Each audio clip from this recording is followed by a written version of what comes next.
రెక్కలు గల ఏ పక్షి ప్రతిమనైనను, నేల మీద ప్రాకు ఏ పురుగు ప్రతిమనైనను, భూమి క్రింద ఉన్న నీళ్లయందలి ఏ చేప ప్రతిమనైనను, ఆడ ప్రతిమను గాని మగ ప్రతిమను గాని ఏ స్వరూపము కలిగిన విగ్రహమును మీ కొరకు చేసుకొనకుండునట్లును, అలాగే ఆకాశం వైపు కన్నులెత్తి సూర్యచంద్ర నక్షత్రములైన ఆకాశ సైన్యం చూచి మరులు కొల్పబడి మీ దేవుడైన యెహోవా సర్వాకాశము క్రిందున్న సమస్త ప్రజల కొరకు పంచిపెట్టిన వాటికి నమస్కరించి వాటిని పూజింపకుండునట్లును మీరు బహు జాగ్రత్త పడుడి అని మోషే ఆ ప్రజలకు హెచ్చరిస్తున్నారండి.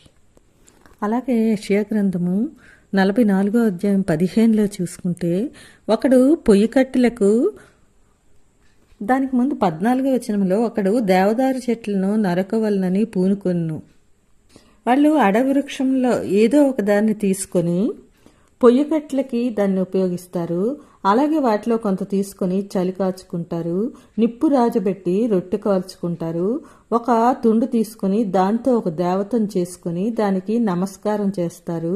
దాంతో ఒక విగ్రహం చేసి దానికి సాగిల పడతారు అంటూ 10వ వచనంలో, ఎందుకు ఎవరు ఆలోచన చేయరు, అగ్నిలో సగము కాల్చి తిని నిప్పుల మీద పెట్టి రొట్టె కాల్చాను, దాని మాంసం వండుకొని తిన్నాను, మిగిలిన దాన్ని తీసుకొని దాంతో హేయమైన దాన్ని ఎలా చేస్తాను, ఎలా ఆ చెట్టు మొద్దుకు సాగిల పడతాను అని ఎవడు ఆలోచించడు.